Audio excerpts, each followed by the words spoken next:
এখন শেষ হয়ে গেছে, এখন আর দরকার হবে না, হাসিনা শেষ।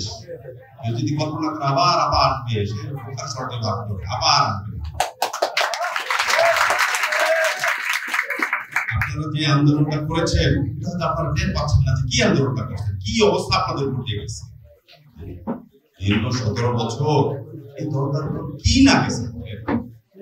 সকালে ভাইদেরকে নিয়ে, যেই ভাইটাকে নিয়ে আমরা বের হয়েছি, মিছিল করেছি, বিকালে হঠাৎ তার খোঁজ পাওয়া যায় না। আজকে 17 বছর ধরে তারা আর খোঁজ পাওয়া যায় না। বাচ্চারা কান্না করে।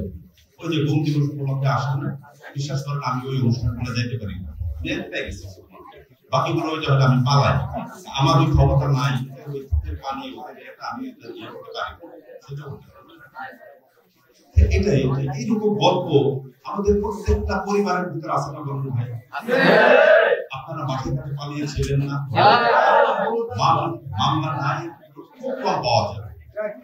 লক্ষ লক্ষ মামলা, লক্ষ লক্ষ নেতার বিরুদ্ধে মামলা, ঘর বাড়ি ছাড়া পড়ছে আমাদের।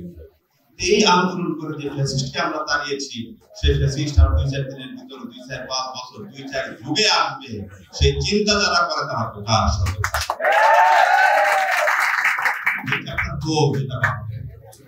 এখন কথা হচ্ছে ভাই, মানুষের অভিমান বড় খারাপ জিনিস। ভাইয়ের প্রতি ভাই অভিমান করে না? অভিমান করা ঠিক আছে, ভাইয়ের প্রতি ভাই অভিমান করে অন্য শত্রুদের সাথে হাত মিলায় না মিলায় না বলে আছে এরকম লোকই?